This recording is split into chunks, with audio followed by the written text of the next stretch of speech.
Ela comprou um barraco na favela que ninguém queria por mixaria, mas achou algo no forro que mudou a sua vida. A goteira começou a pingar às 3 da manhã, direto na testa de Isabela. Cláudia acordou com o choro abafado da filha. Aquele tipo de soluço molhado que vem de quem já desistiu de reclamar. A menina tossia. O colchão de espuma, fino como papelão, tinha uma mancha escura se espalhando. Lá em cima, a lona preta remendada 3 vezes deixava passar não só água, mas o frio de março que antecede o outono carioca. Vem, minha filha. Cláudia puxou Isabela para o próprio lado da cama, o único pedaço seco que restava. Cobriu a menina com o cobertor surrado e ficou olhando o teto. Pingava agora em 2 lugares. Logo seriam 3. A lona não aguentaria mais uma chuva forte. 4 anos economizando cada moeda. 4 anos carregando o peso das casas alheias nas costas, chão encerado, banheiro esfregado, roupa passada, geladeira organizada. 4 anos ouvindo: Cláudia, você podia dobrar melhor essas toalhas? 4 anos sorrindo educada enquanto a patroa reclamava do IPTU de R$3.000 como se fosse o fim do mundo. R$3.000. O aluguel do barraco onde moravam custava 600. O despertador tocou às 5. Cláudia já estava de pé. A casa da dona Silvia ficava em Laranjeiras, 3 andares, varanda com plantas que tinham nome científico. Cláudia entrou pela porta de serviço. Trocou de roupa no quartinho apertado, que cheirava a desinfetante, e começou pela cozinha. Sempre pela cozinha. A louça da noite anterior ainda estava na pia. Taças de vinho, pratos de porcelana com restos de queijo importado. Enquanto ensaboava, Cláudia ouviu a patroa ao telefone na sala. Não, mãe, eu não vou pagar. É um absurdo cobrarem taxa de condomínio extra só porque reformaram a piscina. Já pago demais. Cláudia enxaguou o último prato. Secou as mãos. Respirou fundo. Quando terminou o turno, às 2 da tarde, parou no ponto de ônibus. Havia um outdoor novo na calçada em frente. Casa própria é sonho possível. Financie em até 30 anos. Ela riu. Sozinha. Alto. O ônibus demorou 40 minutos. No Morro da Esperança, o sol já começava a amarelar as lajes. Cláudia subiu a escadaria de concreto irregular, desviando de crianças jogando bola e de motos que desciam em disparada. Parou no bar do seu Antônio para comprar pão. Foi ali, entre o balcão de fórmica rachada e o cheiro de óleo requentado, que ouviu: o barraco do Canário tá à venda. Quem falou foi o Djalma, motorista de van escolar. Homem de uns 50 anos que conhecia cada história do morro desde os anos 70. Ele mexia no cafezinho com colher de alumínio, olhar perdido. Por quanto? Perguntou alguém. 8.000. A sobrinha da finada Dona Alzira quer se livrar logo. Ninguém encosta lá faz tempo. Cláudia sentiu o coração acelerar. R$8.000. Ela tinha 9.400 guardados no colchão, dentro de uma lata de biscoito. Eu quero ver, disse. Antes de pensar, o bar ficou em silêncio. Djalma a encarou como se ela tivesse dito que ia pular do viaduto. Cê tá louca, menina? Quero ver o barraco. Do canto do bar, onde sempre se sentava com uma xícara de café puro, Dona Iraci levantou os olhos. A velha tinha uns 70 e tantos anos, cabelo branco preso em coque baixo, mãos nodosas que seguravam o terço gasto. Ela não disse nada, só olhou para a Cláudia com aquela expressão que carregava décadas de segredos enterrados. Ninguém dura 2 anos lá, disse Iraci, voz baixa mas firme. Aquela casa guarda coisa que não é desse mundo. Jéssica, a melhor amiga de Cláudia, soltou uma risada nervosa. Isso é papo de velho. Dona Iraci.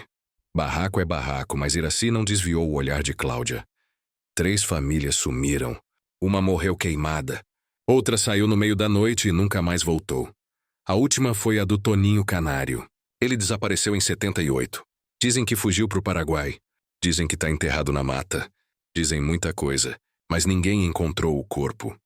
Cláudia sentiu um frio na nuca, mas a imagem de Isabela tossindo voltou. A goteira. O colchão molhado. 4 anos guardando moeda por moeda. Onde fica o barraco? Djalma suspirou. Fim do beco do silêncio. encostado na mata. Número 307. Cláudia foi sozinha. Jéssica se recusou a acompanhar. Eu não vou naquela casa nem rezando, disse e ficou no bar esperando. O beco do silêncio fazia jus ao nome.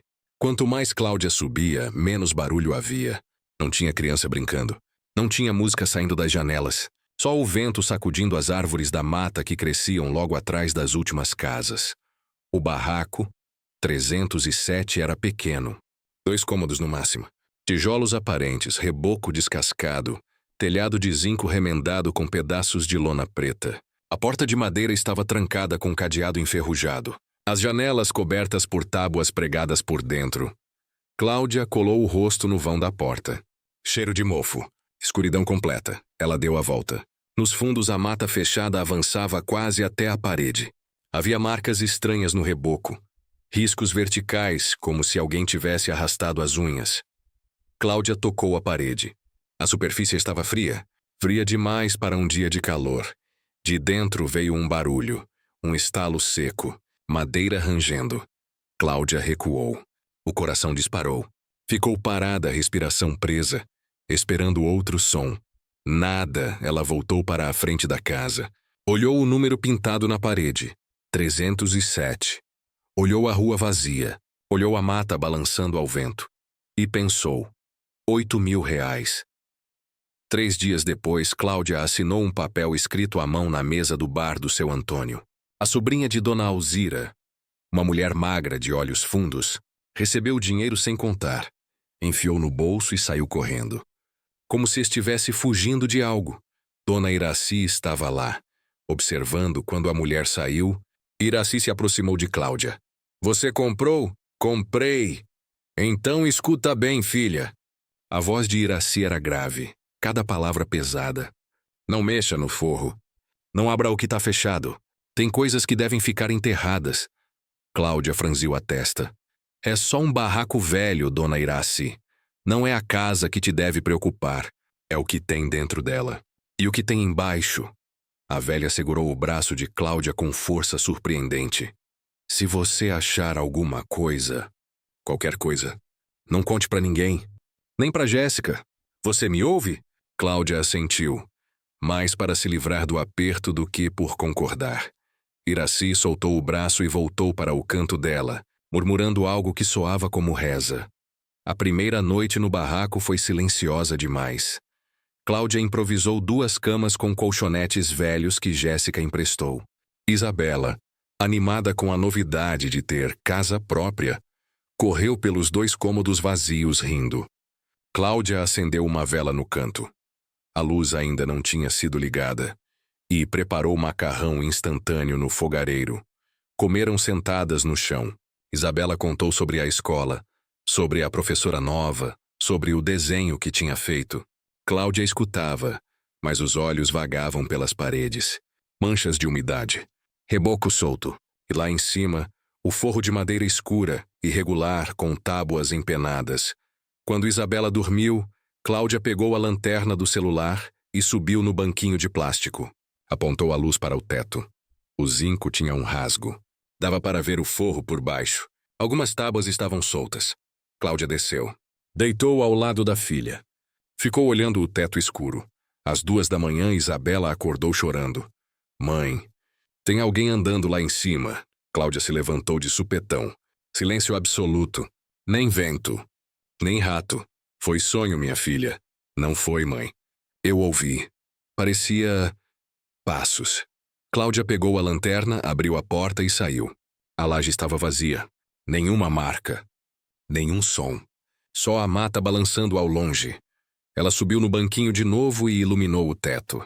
Uma das chapas de zinco estava completamente solta, pendurada apenas por um prego. Cláudia puxou. A chapa cedeu com facilidade. Embaixo, o forro de madeira. E no centro, entre 2 tábuas empenadas, uma mancha escura. Cláudia aproximou a lanterna. A mancha tinha formato. 5 dedos abertos. Uma mão. Como se alguém tivesse segurado a tábua por baixo, com força, e o suor tivesse atravessado a madeira. Cláudia desceu devagar. Trancou a porta, deitou ao lado de Isabela e ficou acordada até o sol nascer. Cláudia passou a manhã inteira tentando convencer a si mesma de que a mancha no forro era a umidade. Mofo. Infiltração antiga. Nada mais. Mas quando levou Isabela para a escola e voltou sozinha, o silêncio do barraco pesava diferente. Ela evitou olhar para cima. Varreu o chão de cimento cru. Limpou as janelas.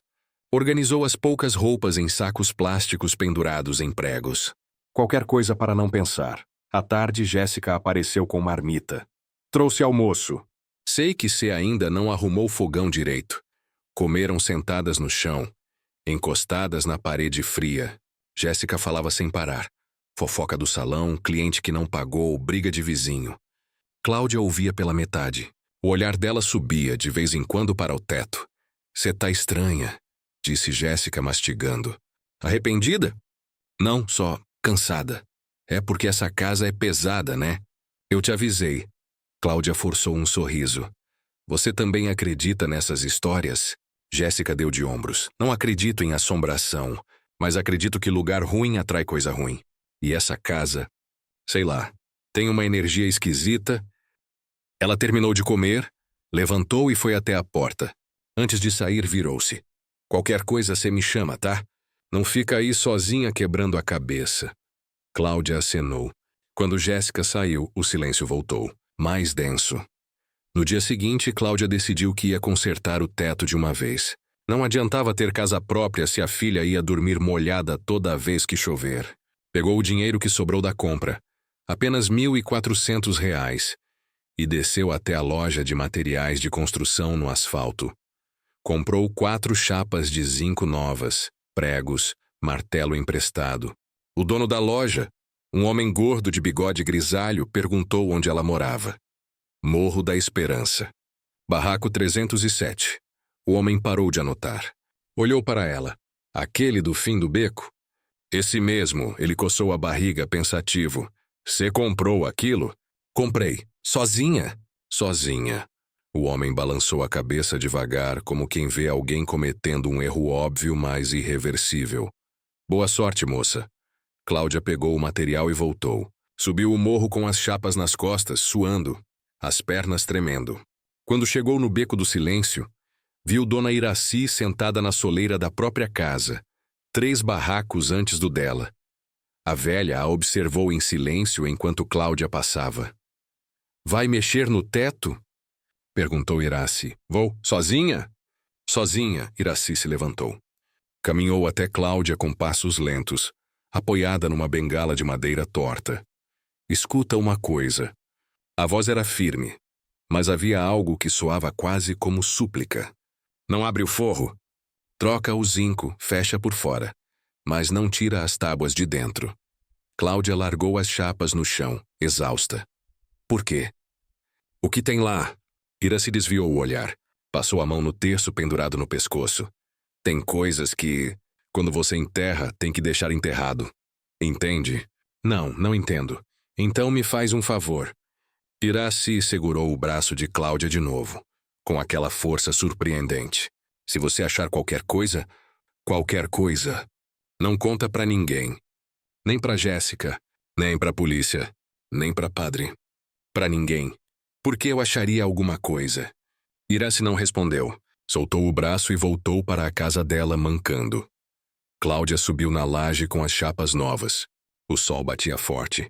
A vista de cima mostrava o morro inteiro. Casas empilhadas, antenas parabólicas, lajes com roupas no varal, crianças correndo entre becos. Mais abaixo a cidade se estendia até o mar. Ela começou a arrancar o zinco velho. Algumas chapas saíram fácil. Outras estavam presas por pregos enferrujados que quebravam quando ela puxava. Aos poucos o forro de madeira foi ficando exposto. Cláudia parou. Respirou fundo.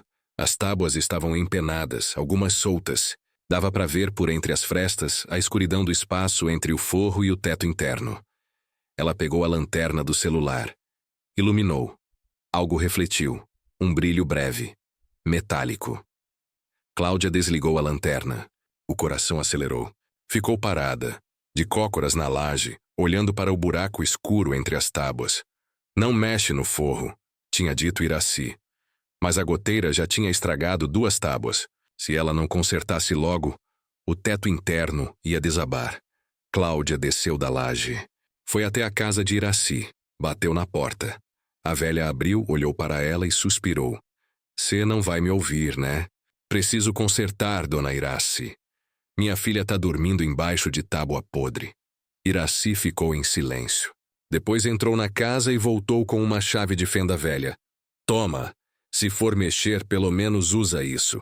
E lembra, não conta pra ninguém. Cláudia pegou a ferramenta. O que a senhora sabe, dona Iraci? Sei que o Toninho Canário era amigo do meu filho.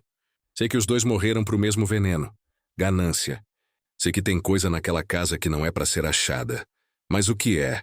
Iraci fechou a porta devagar. Cê vai descobrir. Cláudia voltou para a laje. O sol já estava baixo. Isabela chegaria da escola dali a 1 hora. Ela se ajoelhou na beira do buraco. Enfiou a chave de fenda entre 2 tábuas e fez força. A madeira rangeu. Cedeu. Ela puxou a primeira tábua. Depois a segunda. O espaço embaixo era raso. Uns 40 centímetros de altura, cheio de teia de aranha grossa. Cheiro de mofo. Poeira suspensa que dançava na luz do celular. No fundo, encostado na parede de tijolo, havia algo embrulhado em plástico preto grosso. Cláudia esticou o braço. Tocou. Era pesado. Muito pesado. Ela arrastou. O pacote raspou no tijolo com um som áspero. Quando trouxe para a luz, viu. Era grande. Do tamanho de uma mochila escolar, embrulhado em camadas de plástico preto selado com fita adesiva amarelada pelo tempo. Cláudia respirou fundo. As mãos tremiam. Rasgou o plástico. Dentro, um saco de estopa. Velho. Sujo de terra. Ela abriu e viu barras retangulares douradas pesadas. Cláudia pegou uma. Virou contra a luz. Havia um carimbo gravado na superfície. BCRJ 1977. Ela largou a barra como se queimasse. Ficou parada, olhando, tentando processar. De dentro do saco, algo caiu. Um caderno espiral velho, capa dura azul desbotada. E junto, um pedaço de papel jornal amarelado, dobrado. Cláudia pegou o jornal. Desdobrou com cuidado. A tinta estava manchada. Mas as letras do título ainda eram legíveis. Assalto ao Banco Mauá. Deixa 2 guardas mortos e 50 milhões desaparecidos. Data: julho de 1978. Cláudia leu a matéria inteira, 2 vezes. Depois olhou para o saco. Contou. 47 barras embaixo ainda havia outro saco. Ela arrastou. Mesma coisa. Mais barras, o celular tocou. Cláudia levou um susto tão grande que quase derrubou o saco de volta no buraco. Era a Jéssica. Oi, Clau. Você quer que eu busque a Isabela na escola? Vou passar ali perto. Cláudia olhou para as barras de ouro espalhadas na laje. A voz saiu estranha, aguda demais. Pode. Pode sim, obrigada. Tá tudo bem? Tô, só suada, consertando o teto. Tá. Daqui a pouco eu levo ela aí. Jéssica desligou. Cláudia guardou tudo de volta nos sacos. Enfiou no buraco. Cobriu com as tábuas. Colocou o zinco velho por cima, provisoriamente. Desceu da laje. Trancou a porta. Sentou no chão. As mãos ainda tremiam. 47 barras de ouro. Ela pegou o celular. Pesquisou. Preço do ouro hoje. Fez as contas. Quase 13 milhões de reais. Cláudia encostou a cabeça na parede fria e fechou os olhos. Quando abriu, viu pela janela Sargento Valdir, fardado, encostado no poste em frente ao barraco, olhando diretamente para ela. Valdir não se mexeu. Ficou ali, parado sob o poste, o uniforme azul marinho esticado sobre a barriga proeminente, o cap na mão, o rosto marcado por rugas fundas, olheiras roxas, bigode grisalho aparado. Ele tinha uns 50 anos, talvez mais. Fumava devagar, olhando para o barraco como quem estuda um mapa. Cláudia fechou a janela. O coração batia descompassado. Ele estava ali por acaso? Ou 3 batidas secas na porta? Cláudia congelou. Mais 3 batidas. Mais fortes.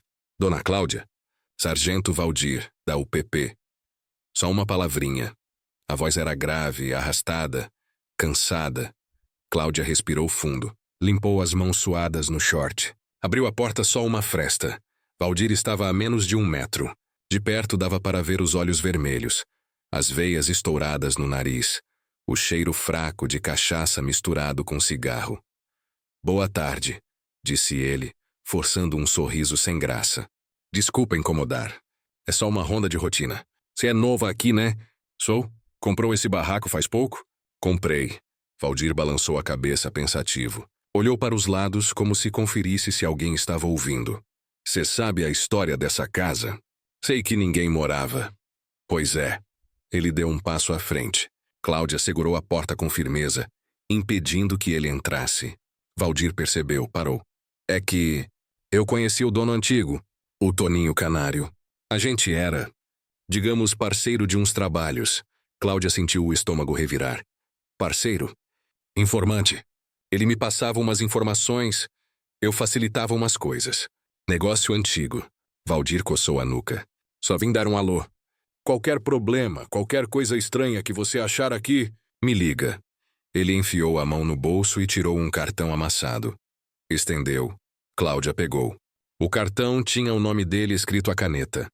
Sazor Valdir Coimbra e um número de celular. Estranha como. Valdir deu de ombros. Sei lá. Às vezes reforma revela coisa esquecida. Documento velho, objeto perdido. Essas coisas. O silêncio entre eles ficou denso. Valdir olhou por cima do ombro de Cláudia, tentando enxergar o interior do barraco. Ela se posicionou na frente, bloqueando a visão. Obrigada pela visita, sargento. Valdir sorriu de novo. Mas o sorriso não chegou nos olhos. Disponha. E lembra, qualquer coisa me liga. Não precisa envolver mais ninguém, entende? É melhor resolver as coisas. Discretamente. Ele virou as costas e desceu o beco devagar, acendendo outro cigarro. Cláudia fechou a porta. Trancou por dentro. Encostou a testa na madeira áspera. Ele sabe. Quando Jéssica trouxe Isabela, meia hora depois, Cláudia estava sentada no chão, abraçada aos próprios joelhos.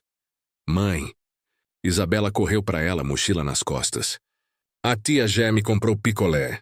Cláudia abraçou a filha com força. Jéssica entrou atrás, fechando a porta. Cê tá bem? Perguntou Jéssica, franzindo a testa. Tá pálida. Tô só cansada. Conseguiu consertar o teto? Ainda não. Jéssica sentou no chão ao lado dela. Isabela foi brincar no canto com uns bloquinhos de montar que Cláudia tinha comprado no camelô. Cê tá estranha desde que mudou pra cá, disse Jéssica baixo. Aconteceu alguma coisa? Cláudia olhou para a amiga. A vontade de contar era quase física.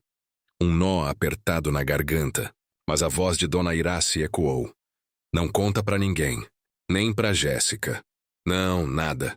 Jéssica não pareceu convencida, mas não insistiu. Depois que ela saiu, Cláudia deu banho em Isabela, preparou jantar, arroz com ovo, colocou a menina para dormir. Ficou sentada no escuro, ouvindo a respiração da filha. Às 10 da noite, subiu na laje. A lua estava quase cheia. Iluminava o morro inteiro com aquela luz azulada, fria. Cláudia removeu o zinco provisório. Levantou as tábuas do forro. Os sacos estavam lá, intocados. Ela pegou o caderno espiral. Abriu na primeira página. A letra era torta, inclinada. Anotações em código. Números. Datas. Nomes abreviados. Banco Mauá. 1807-1978. 50 barras. Saída Niterói. Motorista. TCTC. Toninho Canário. Cláudia virou as páginas. Mais anotações. Listas. Combinações de números que pareciam senhas ou coordenadas. E então, numa página no meio do caderno, algo diferente. Escrito com letra trêmula, apressada. Se alguém achar isso, não fui eu que planejei. Era só o motorista. O mandante foi o delegado. Ele ficou com 3 barras. Valdir pegou 2 para sumir com as provas. Eu escondi o resto. 2 guardas morreram. Eu não matei ninguém. Mas carrego. Toninho. Cláudia releu 3 vezes. Valdir pegou 2 barras. Ela olhou para a rua. Vazia. Escura. Ele não estava fazendo ronda de rotina. Ele estava procurando. Na manhã seguinte, Cláudia levou Isabela para a escola e desceu até a casa de Dona Iraci. A velha estava na soleira, tomando café preto numa caneca de alumínio. Achei, disse Cláudia. Sem rodeios. Iraci não demonstrou surpresa. Só tomou outro gole de café. Quanto? 47 barras de ouro. Iraci fechou os olhos. Suspirou fundo. Jesus, e tem mais. Tem um caderno, com anotações do Toninho. Ele diz que o sargento Valdir estava envolvido. Que ele pegou parte do ouro na época. Iraci ficou em silêncio. Passou a mão no terço. O Valdir veio aqui ontem, continuou Cláudia, perguntando se eu achei alguma coisa. Ele sabe, dona Iraci. Ele sabe que tem ouro naquela casa, claro que sabe. Ele passou 15 anos procurando. Iraci levantou devagar, apoiada na bengala. Entra. Dentro da casa, cheiro de alfazema e remédio. Móveis velhos, santos na parede. Fotografia emoldurada de um rapaz jovem fardado. Iraci apontou para a foto. Meu filho, Marcelo. Morreu com 22 anos. Era soldado. Virou traficante. Levou tiro da polícia em 83. Cláudia olhou para o rosto na foto. Olhos claros, sorriso tímido. Ele era melhor amigo do Toninho Canário, disse Iraci, sentando numa cadeira de balanço. Os dois cresceram juntos. Jogavam bola, iam para a escola juntos, arrumavam confusão juntos. Quando o Toninho entrou pro crime, meu filho entrou atrás. A voz de Iraci estava carregada, trêmula. O Toninho não era bandido de carreira. Era mecânico. Bom mecânico, mas conheceu gente errada. Um dia apareceu aqui dizendo que ia fazer um último trabalho e que depois ia sair fora, ir pro interior, começar vida nova. Ela balançou a cabeça. Meu filho quis ir junto. Eu implorei para ele não ir, mas ele foi. O que aconteceu? O assalto deu certo, mas 2 guardas morreram. A polícia ficou louca atrás deles. O Toninho sumiu. Meu filho ficou. 3 meses depois, levou 6 tiros nas costas. Disseram que reagiu. Mentira. Meu filho estava desarmado. Iraci limpou os olhos com as costas da mão. Depois disso, o Toninho voltou uma vez só, de noite. Veio aqui e pediu desculpa. Disse que ia sumir de vez, mas que deixou algo guardado caso um dia alguém precisasse. Não disse o quê. Não disse onde. Só disse: quando acharem, dividam com as famílias dos guardas. Eles não mereciam morrer. Cláudia sentiu um peso no peito. E o Valdir? O Valdir era policial corrupto desde sempre. Ele fechou com o delegado que planejou o assalto. Recebeu ouro para sumir com provas, para matar a investigação. Mas ele nunca encontrou o esconderijo principal. Ficou louco procurando. Até hoje. Iraci se levantou, foi até um armário velho e tirou uma caixa de sapatos. Abriu. Dentro, havia cartas, fotografias antigas, recortes de jornal. Ela pegou um envelope amarelado e entregou para Cláudia. Isso aqui é cópia do processo original do assalto. Meu filho guardou antes de morrer. Tem nome de todo mundo envolvido, inclusive do delegado. Inclusive do Valdir. Cláudia abriu o envelope. Eram fotocópias velhas, manchadas, mas legíveis. Por que a senhora nunca entregou isso? Porque naquela época, quem denunciava polícia corrupta morria. E por que... Iraci hesitou. Porque meu filho também estava no assalto. Se eu entregasse, mancharia a memória dele. Mas agora eu tô com câncer. Tenho 6 meses, talvez menos. E você achou o ouro. Iraci segurou as mãos de Cláudia. Esse ouro não é seu. Não é meu. É de 2 famílias que perderam pai. É do povo que foi roubado. Mas se você entregar para a polícia, o Valdir vai fazer de tudo para ficar com ele. E você vai virar problema. Então o que eu faço? Ainda não sei. Mas enquanto a gente não descobre, esconde. Esconde bem. Não fala com ninguém. Cláudia assentiu. Quando saiu da casa de Iraci, o sol estava alto. O morro fervilhava. Crianças correndo. Vendedor de gás subindo a ladeira. Moto acelerando. E no meio da rua, encostado numa moto grande, estava um homem jovem. Uns 20 e poucos anos. Boné da Nike, corrente de ouro no pescoço, tatuagem no braço. Ele a observava com atenção.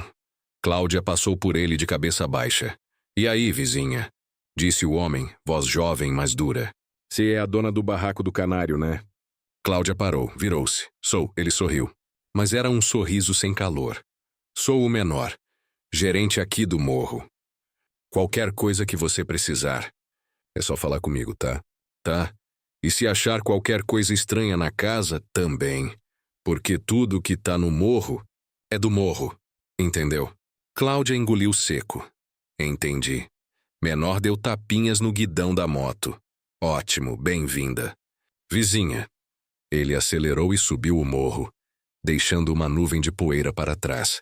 Cláudia ficou parada, tremendo. Quando chegou no barraco, encontrou um presente na porta. Uma boneca grande, nova, ainda na caixa. Tinha um bilhete grudado. Para Isabela, boas-vindas. Menor. Cláudia pegou a boneca. Olhou ao redor.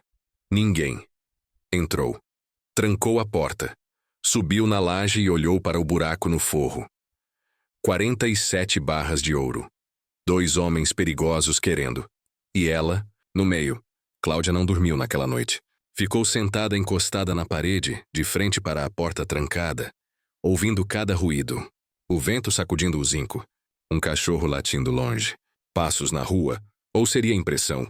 Isabela dormia profundamente, abraçada à boneca velha de pano que tinha desde bebê.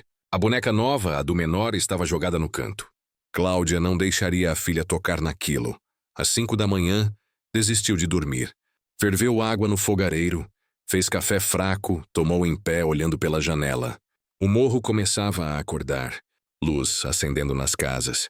Gente saindo para o trabalho. A rotina normal de quem não tinha 47 barras de ouro escondidas no teto. Ela precisava de um plano. Opção 1. Entregar o ouro para a polícia. Mas se Valdir estava envolvido, ele daria um jeito de desviar. E Cláudia viraria testemunha incômoda. Gente assim sumia. Opção 2. Entregar para o menor. Ele ficaria satisfeito, mas cobraria lealdade eterna. Cláudia viraria propriedade dele. E Isabela cresceria vendo a mãe curvada a um traficante. Opção 3. Fugir. Pegar o ouro, vender aos poucos, sumir do rio. Mas como? Ouro desse tamanho deixa rastro. E quem foge passa a vida olhando por cima do ombro. Opção 4. Esconder melhor. Ganhar tempo. Descobrir uma saída que não destruísse a alma. Cláudia escolheu a opção 4. Ela esperou Isabela acordar, deu café da manhã, pão com margarina e leite com chocolate. Levou a menina para a escola. No caminho, sentiu olhares. Mais do que o normal. 2 homens encostados num poste a observaram passar. Uma mulher na janela desviou o olhar rápido demais quando Cláudia olhou de volta. Fofoca viaja rápido no morro. Quando voltou, Jéssica estava na porta do barraco mexendo no celular. Oi. Clau, tava te esperando. Aconteceu alguma coisa? Jéssica hesitou. É que tá rolando um papo esquisito. Que papo? Que você achou alguma coisa na casa.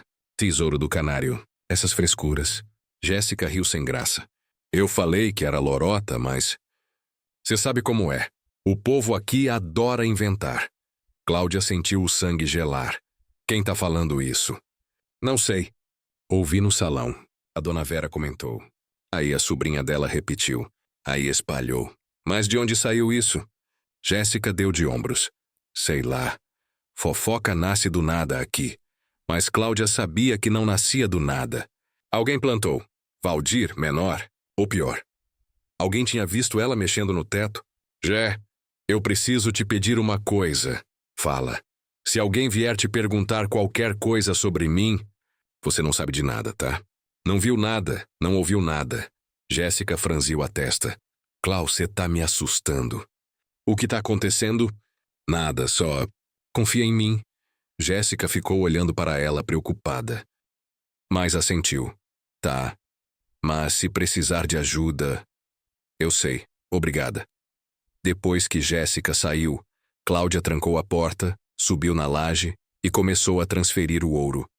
Não podia deixar no forro. Era o primeiro lugar que Valdir ou Menor procurariam. Ela desceu os sacos com cuidado. Um de cada vez. Pesados. Quase 50 quilos no total. Enrolou cada barra em pano velho, depois em plástico. Dividiu em pacotes menores onde esconder. Pensou em enterrar no quintal, mas não tinha quintal. Pensou em levar para a casa de Iraci, mas colocaria a velha em risco. Pensou em alugar um depósito, mas precisaria de documentos. Deixaria rastro. E então teve uma ideia. Pegou a picareta velha que veio com a casa. Foi até o canto do barraco onde o piso de cimento estava rachado. Começou a cavar. Demorou 3 horas. O cimento era duro, irregular. As mãos ficaram em carne viva. Mas ela abriu um buraco de meio metro de profundidade. Colocou os pacotes dentro. Cobriu com terra. Jogou cimento fresco por cima. Comprou meio saco na loja de material. Alisou. Jogou poeira por cima para disfarçar. Quando terminou, o chão parecia intocado. Ela subiu de novo na laje. Consertou o forro, colocou o zinco novo, martelou cada prego com força, como se estivesse fechando um caixão. Ao meio-dia, o teto estava pronto. À noite, quando Cláudia foi buscar Isabela na escola, o menor estava lá, encostado no portão, cercado por 2 rapazes mais novos, fumando cigarro e conversando com algumas mães. Ele era educado, gentil. Ofereceu carona a uma senhora com sacolas pesadas. Fez uma criança rir com uma piada boba. Quando viu Cláudia, acenou. E aí, vizinha? Isabela gostou da boneca? Isabela estava ao lado da mãe, segurando firme na mão dela. Gostou. Mentiu Cláudia. Que bom. Menor jogou o cigarro no chão e pisou. Você já está acostumando com a casa? Tô. Conseguiu consertar o teto? Consegui. Menor sorriu. Legal, porque ouvi falar que o forro estava todo estragado. Deve ter dado trabalho, né? Cláudia segurou a mão de Isabela com mais força. Deu, mas resolvi. E não achou nada? Rato morto, essas coisas? Não, só teia de aranha. Menor a observou em silêncio. Os olhos dele eram frios, calculistas. Ele estava testando. Que bom, disse finalmente.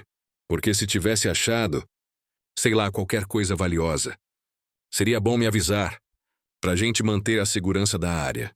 Entende? Evitar que gente de fora venha mexer. Entendo. Ótimo. Ele se virou para ir embora, mas parou. Ah, e Cláudia. Só um toque. Toma cuidado com polícia. Eles adoram inventar desculpa para entrar nas casas. Se o Valdir aparecer de novo, você não é obrigada a deixar ele entrar. Tá? Cláudia assentiu. Menor deu tchau para Isabela com a mão, subiu na moto e foi embora. No caminho de volta para casa, Isabela perguntou. Mãe, quem é aquele moço? Ninguém importante, minha filha. Ele é bonzinho? Cláudia parou. Ajoelhou-se na frente da filha. Segurou os ombros dela com firmeza, mas carinho. Isabela, escuta. Se qualquer pessoa, qualquer uma vier te oferecer presente, dinheiro, doce, qualquer coisa, você não aceita. E me conta, entendeu? Isabela, assustada com a seriedade da mãe, assentiu. Entendi. Promete? Prometo. Cláudia abraçou a filha com força. 3 dias depois, Valdir apareceu de novo. Desta vez sem uniforme. Roupa civil. Camisa polo surrada, calça jeans, tênis velho. Bateu na porta às 9 da noite, quando Isabela já estava dormindo. Cláudia abriu só uma fresta. Sargento! Cláudia! A voz dele estava diferente. Rouca, desesperada. Preciso falar com você. É tarde. Eu sei, mas é importante. Ele empurrou a porta de leve. Cláudia segurou firme, mas ele era mais forte. Entrou cheiro de cachaça forte, olhos vermelhos, mãos tremendo. Sai da minha casa. Escuta. Valdir fechou a porta atrás de si.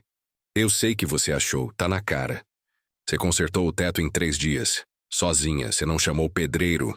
Não pediu ajuda. Porque não queria ninguém vendo. Cláudia ficou em silêncio. Valdir se aproximou. Baixou a voz. Eu passei 15 anos procurando esse ouro. 15 anos. Revirei essa casa 3 vezes quando estava vazia. Nunca achei. Mas eu sabia que estava aqui. O Toninho me disse antes de sumir. Deixei guardado num lugar que só criança acharia. Filho da mãe era bom com charada. Ele deu um passo à frente. Cláudia deu um para trás. Escuta bem. Eu não sou bandido. Sou policial. 25 anos de farda. Mas eu comi o pão que o diabo amassou. Salário de miséria. Família para sustentar. Bico aqui, bico ali. E aí aparece essa chance. E eu peguei. Peguei e me lasquei. Porque nunca achei o ouro. E agora tô fudido. Devo pra agiota. Devo pra banco. Minha mulher não sabe. Meus filhos não sabem. Mas se eu não pagar até o fim do mês, eles vão me matar. A voz dele quebrou. Me dá o ouro. Você fica com 10%. 130 mil. É mais do que você ganha em 5 anos de faxina. Cláudia o encarou. E se eu não der? Valdir hesitou. Depois endureceu o olhar. Aí eu invento um flagrante. Droga plantada. Denúncia anônima. Conselho tutelar leva tua filha. E você vai presa. O silêncio pesou. Cláudia sentiu as lágrimas subirem, mas segurou. Sai da minha casa. Cláudia. Sai. Valdir recuou. Abriu a porta. Antes de sair, virou-se. Você tem 48 horas. Depois disso eu volto. E não vai ser para conversar. Ele saiu. Cláudia trancou a porta. Encostou nela. Deslizou até o chão. E finalmente chorou. Cláudia não contou para Isabela. Não contou para ninguém. Nos 2 dias seguintes, viveu em estado de sítio. Olhos atentos a cada sombra. Ouvidos atentos a cada ruído. Coração disparado a cada batida na porta. Continuou a rotina. Levava Isabela para a escola. Ia trabalhar na casa da patroa. Voltava. Buscava a menina. Fazia janta. Dava banho. Colocava para dormir. Mas por dentro desmoronava. Na manhã do 2º dia, Dona Iraci apareceu cedo. Bateu na porta 3 vezes, padrão combinado. Cláudia abriu. A velha entrou sem ser convidada. Trancou a porta atrás de si. O Valdir veio aqui? Veio. O que ele disse? Cláudia contou tudo. A chantagem. O prazo. A ameaça com o conselho tutelar Iraci. Sentou-se pesadamente no banquinho de plástico. Passou a mão no rosto cansado. Ele não tá blefando. Ele é capaz, eu sei. E o menor? Tá quieto, mas vigiando. Iraci ficou em silêncio por um longo momento. Depois levantou os olhos. E havia algo novo neles. Decisão. Escuta, Cláudia. Eu passei 40 anos calada. 40 anos carregando culpa de não ter feito nada quando meu filho entrou pro crime. De não ter denunciado quando vi polícia corrupto matando menino inocente. De não ter entregado esses documentos quando podia ter feito diferença. A voz dela tremeu. Mas agora eu tô morrendo. Tô com câncer no pulmão. 6 meses, talvez menos. Eu não vou morrer calada de novo. Cláudia sentou-se ao lado dela. O que a senhora quer fazer? Entregar o ouro. Mas não para a polícia. Para o Ministério Público Federal. Eles têm autonomia. Podem investigar o Valdir, o delegado aposentado, todo mundo. E tem poder para proteger testemunha. Mas como? Se eu aparecer com 47 barras de ouro, vão achar que eu roubei. Por isso você não vai aparecer sozinha. Iraci pegou a bolsa velha de pano que sempre carregava. Tirou de dentro um envelope grosso. Aqui tem cópia de tudo. Processo do assalto. Lista de envolvidos. Prova de que o Valdir recebeu suborno. Meu filho guardou isso antes de morrer. E eu guardei depois. Ela colocou o envelope nas mãos de Cláudia. Você vai junto com esses documentos, com o caderno do Toninho e com o meu depoimento gravado. Eu vou numa advogada que conheço, uma que trabalha com direitos humanos. Ela vai saber como encaminhar pro MPF sem te expor. Cláudia olhou para o envelope. Pesado, amarelado, décadas de segredo comprimido em papel. E se não der certo? Vai dar. Porque dessa vez, a verdade vai estar do nosso lado. E porque eu não vou deixar você se foder sozinha igual meu filho. Naquela tarde, enquanto Isabela estava na escola, Cláudia e Iraci subiram até a casa da advogada, doutora Renata, mulher negra de uns 40 anos, cabelo crespo preso em coque, óculos de aro grosso, escritório minúsculo num prédio velho do centro. Iraci contou tudo, do início, do assalto em 1978, dos guardas mortos, do Toninho, do filho dela, do ouro escondido, do Valdir. Do menor ponto Gordotara Renata ouviu em silêncio, fazendo anotações rápidas num caderno. Quando Iraci terminou, a advogada se recostou na cadeira e suspirou. Isso é complexo. Mas dá para fazer? Perguntou Cláudia. Dá, mas tem risco. O MPF vai aceitar a denúncia, mas vai exigir que o ouro seja entregue imediatamente como prova material. E vocês vão ter que testemunhar. Testemunhar contra o Valdir. Sim, e possivelmente contra outras pessoas que vão aparecer na investigação. Iraci acenou com a cabeça. Eu testemunho. Não tenho mais nada a perder. Doutora Renata olhou para Cláudia. E você? Cláudia pensou em Isabela. Pensou na ameaça de Valdir. Pensou nas famílias dos guardas mortos que nunca tiveram justiça. Pensou no ouro enterrado no chão da sua casa. 13 milhões que poderiam mudar a vida dela, mas que tinham sangue. Eu também. Tem certeza? Porque uma vez que você entrar nesse processo, não tem volta. O Valdir vai saber, o menor vai saber, e eles vão reagir. Eu sei, doutora Renata assentiu devagar. Tá bom. Vou redigir uma petição e protocolar no MPF ainda hoje. Amanhã de manhã, um procurador vai te chamar para depor. Você vai levar o ouro, só uma barra como amostra. O resto fica escondido até o MPF mandar buscar com escolta. E você não fala com ninguém, entendeu? Cláudia assentiu. Mas Cláudia não sabia que Jéssica tinha visto. Jéssica, que estava voltando do salão, viu Cláudia e Iraci entrando no prédio da advogada. Estranhou, esperou na esquina. Viu as duas saindo 2 horas depois com expressão séria. E Jéssica, que era boa pessoa, mas fraca sob pressão, foi abordada no caminho de volta. O menor apareceu na moto e encostou ao lado dela. E aí, Jéssica? Você viu a Cláudia hoje? Jéssica hesitou. Vi. Onde?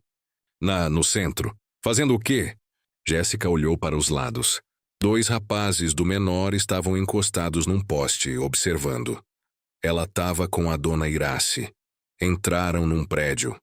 Que prédio? Não sei. Acho que escritório.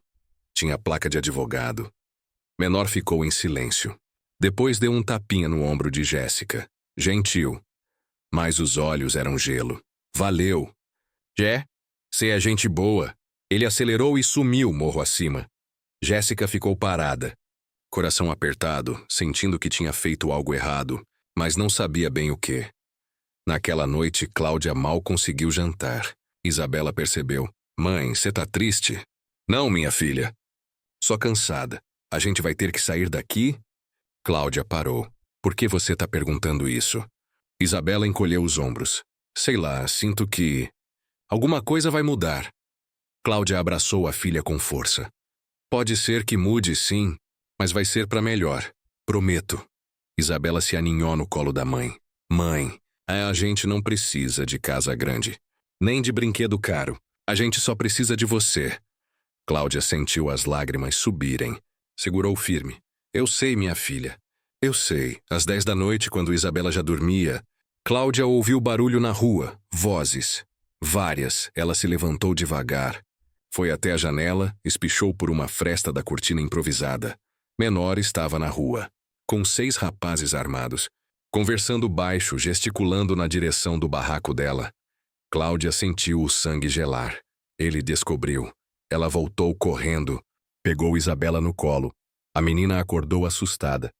Pegou a mochila com os documentos que Iraci tinha dado e saiu pela porta dos fundos. A mata era a única saída. Cláudia entrou no mato fechado, carregando Isabela, a mochila nas costas, o coração explodindo no peito, galhos arranhando o rosto, raízes tropeçando os pés, escuridão quase completa. Isabela chorava baixinho. Shhh, minha filha. A gente vai ficar bem. Atrás, barulho de porta sendo arrombada. Gritos, o barraco sendo revirado. Cadê ela? A voz do menor. Furiosa. Cláudia correu mata adentro sem olhar para trás. 15 minutos depois, ofegante, arranhada, perdida, ela parou. Encostou numa árvore. Isabela tremia nos braços dela. Cláudia pegou o celular. Sem sinal. Respirou fundo. Olhou ao redor. Escuridão, mata fechada. Grilos, vento. E então, uma lanterna acendeu à frente. Cláudia congelou. A figura se aproximou. Era a dona Iraci. Vem. Rápido. Conheço um caminho. Iraci guiou as duas por uma trilha estreita que serpenteava pela mata, descendo em direção à parte baixa do morro. Meia hora depois, chegaram numa casa pequena, isolada, escondida entre árvores. De quem é essa casa? Perguntou Cláudia, ainda tremendo. Era do meu filho. Ninguém sabe que ainda tenho a chave. Elas entraram. Iraci trancou tudo. Acendeu uma lamparina a querosene. Cláudia deitou Isabela num colchão velho no canto. A menina exausta dormiu em segundos. Como a senhora sabia? Porque eu conheço o menor. Ele é esperto. Ele tá vigiando todo mundo. Iracy sentou-se pesadamente. E a Jéssica? Ela é boa moça. Mais fraca. Aposto que contou. Cláudia sentiu uma pontada no peito. Não acredito que ela... Acredita sim. Porque você faria o mesmo se tivesse medo. Iracy suspirou. Amanhã de manhã, você vai pro MPF. Eu vou com você. A gente entrega tudo de uma vez.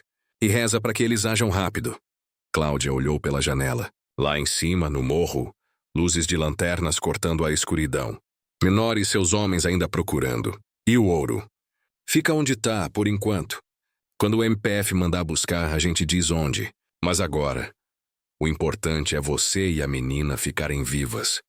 Cláudia encostou a cabeça na parede fria. Tinha escolhido o caminho certo. Sabia disso. Mas pela primeira vez entendeu de verdade o que Iracy tinha dito. Esse ouro tem sangue. E quem toca nele, sangra também. Na manhã seguinte, antes do sol nascer, Cláudia e Iracy desceram o morro pela trilha lateral. Isabela ia na frente segurando a mão de Iracy, ainda meio sonolenta. Pegaram um táxi no asfalto. Foram direto para o prédio do Ministério Público Federal. Eram 7 da manhã quando entraram. Às 7h30, estavam sentadas na sala de um procurador. Dr. Augusto Fagundes, homem de uns 50 anos, cabelo grisalho, olhar cansado, mas atento. Doutora Renata estava junto. Cláudia contou tudo, do início ao fim, sem esconder nada. Colocou o caderno do Toninho na mesa.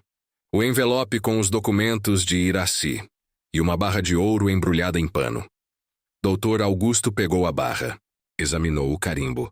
PCRJ 1977. Meu Deus, murmurou. Ele chamou 2 assistentes. Fotografaram tudo. Lacraram a barra como prova. Começaram a ler os documentos.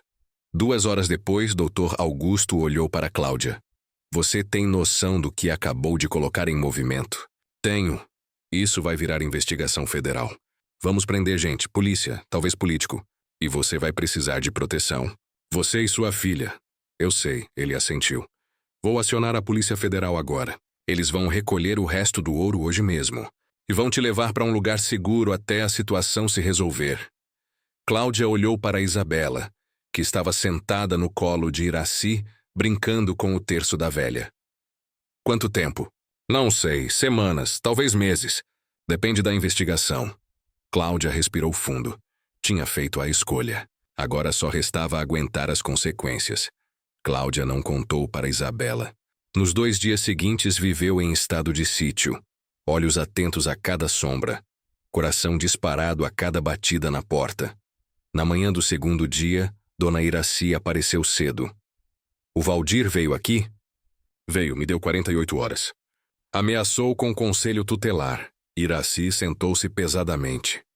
Ele não tá blefando. Mas eu tenho um plano. Vamos entregar o ouro para o Ministério Público Federal. Eles têm autonomia para investigar e proteger testemunha. E eu vou com você. Mas a senhora... Tô morrendo mesmo, Cláudia. Câncer, 6 meses. Não vou morrer calada de novo? Naquela tarde, doutora Renata as recebeu. Iracy contou tudo. O assalto, o filho morto, as provas guardadas por décadas. A advogada ouviu em silêncio. Dá para fazer, mas tem risco. Vocês vão ter que testemunhar. E entrar no programa de proteção. Cláudia olhou pela janela. Pensou em Isabela. Pensou nas famílias dos guardas mortos. Pensou no ouro com sangue. Eu testemunho. Mas Jéssica tinha visto as 2 entrando no prédio da advogada. E quando o menor a abordou na rua, perguntando onde estava Cláudia, ela contou. Sem querer, com medo. Naquela noite, menor apareceu na rua com 6 homens armados. Cláudia ouviu as vozes. Pegou Isabela dormindo no colo e fugiu pela mata. Dona Iracy as guiou por uma trilha escondida até a casa abandonada do filho. Amanhã vocês vão pro MPF. E rezam para que eles ajam rápido. Cláudia olhou pela janela. Lá em cima, luzes de lanternas cortando a escuridão. Tinha escolhido o caminho certo. Mas o preço estava se revelando. E era alto. Na manhã seguinte, Cláudia, Iracy e Isabela desceram o morro pela trilha lateral. Foram direto ao Ministério Público Federal. O Dr. Augusto Fagundes, procurador, ouviu tudo. Examinou o caderno de Toninho, os documentos de Iraci, a barra de ouro. Isso vai virar investigação federal. Vamos prender gente, e vocês vão precisar de proteção. 2 horas depois, a Polícia Federal estava a caminho do barraco. Recuperaram as 47 barras. Emitiram mandado de prisão contra Valdir. Vocês vão entrar no programa de proteção a testemunhas. Outro estado, identidade temporária. Você e a Isabela. Cláudia olhou para a filha. Por quanto tempo? Enquanto houver risco. Semanas, talvez meses, Iraci segurou as mãos de Cláudia. Eu não vou. Vou ficar aqui. Vou testemunhar. E vou morrer no meu lugar. Naquela tarde, Cláudia e Isabela foram levadas para um hotel vigiado. Isabela finalmente perguntou. Mãe, a gente tá fugindo? Não, a gente tá se protegendo. Mas vai passar. Enquanto isso, o menor recebia a notícia. A PF tinha levado o ouro. Valdir estava foragido. Aquela vadia entregou tudo. Mandou buscar Jéssica. Ela chegou chorando, tremendo.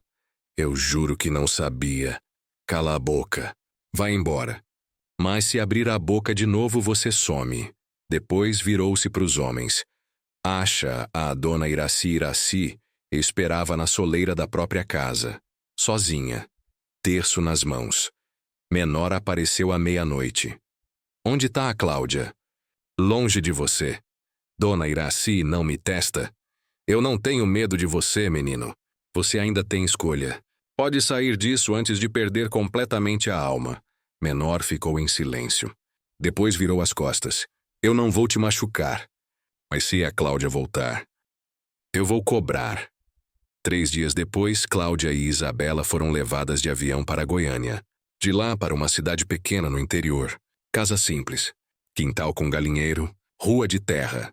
Isabela chorou no primeiro dia, mas aos poucos foi se adaptando. Escola nova. Amiga nova, Mariazinha. Cláudia conseguiu trabalho numa padaria. Devagar, a vida ia ganhando forma de novo. Mas Cláudia sabia. Aquilo era provisório e, no fundo, uma parte dela nem queria mais voltar. 2 meses depois, Cláudia viu na televisão. Operação desarticula esquema de corrupção policial no Rio. Valdir preso. 18 anos. O delegado aposentado, 23. O ouro restituído às famílias das vítimas. O restante destinado a fundo público para creches em favelas. Cláudia desligou a TV e chorou. De alívio, de exaustão tinha acabado. No dia seguinte, doutora Renata ligou. O processo tá correndo. E tem mais. O tribunal determinou recompensa legal para você. 10%. 1.300.000 reais. Cláudia ficou sem fala. E o programa de proteção vai ser encerrado em 90 dias. Você pode voltar para o Rio ou ficar. A escolha é sua. 3 semanas depois, outra ligação. Desta vez, a voz de doutora Renata estava pesada. A dona Iraci faleceu.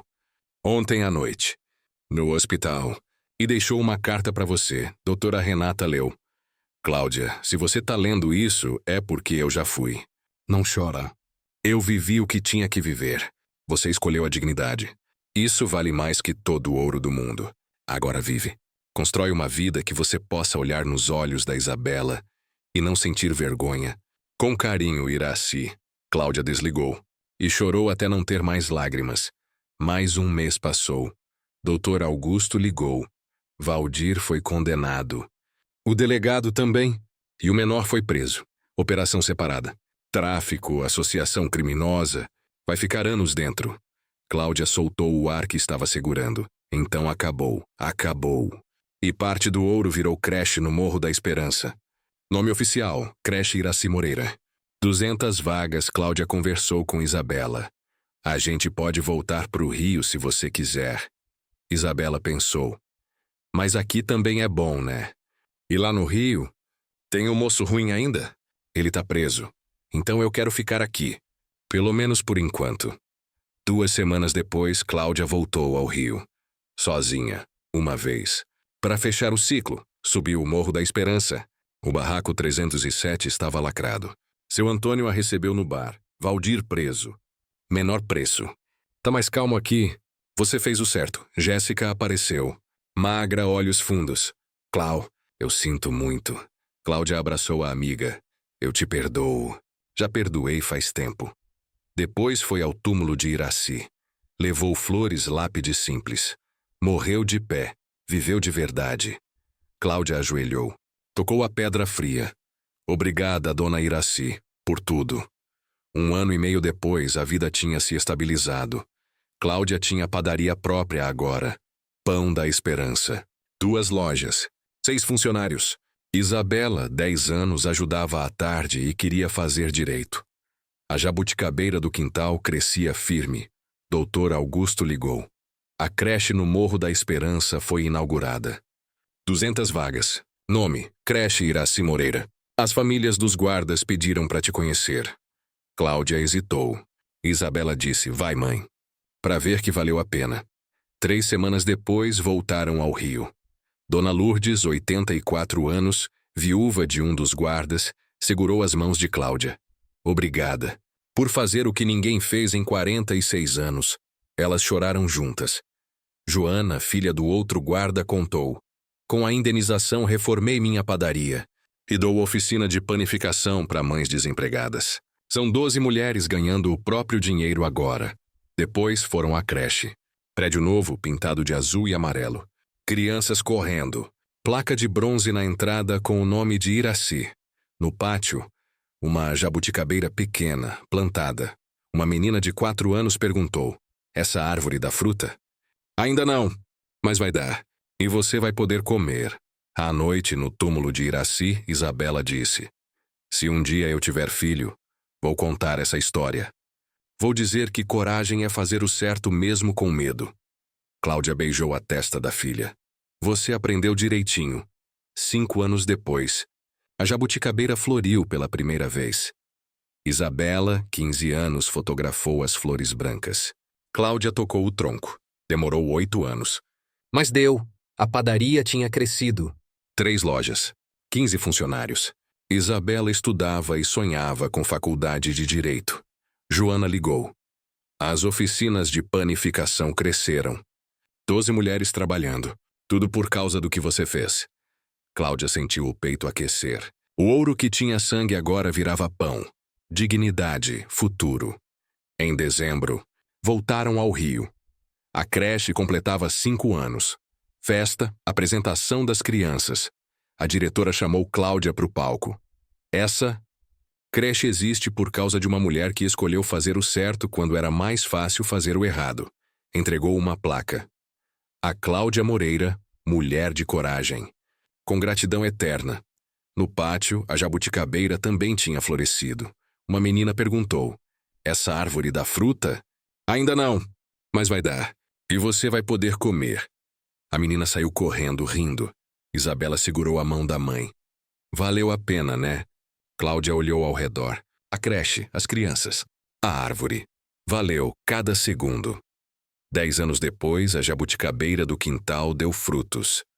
Cláudia e Isabela colheram juntas. Doce. Perfeito. No Rio, na creche, a jabuticabeira também deu frutos. As crianças comeram, riram. Isabela se formou em Direito. Trabalhava com doutora Renata, defendendo comunidades.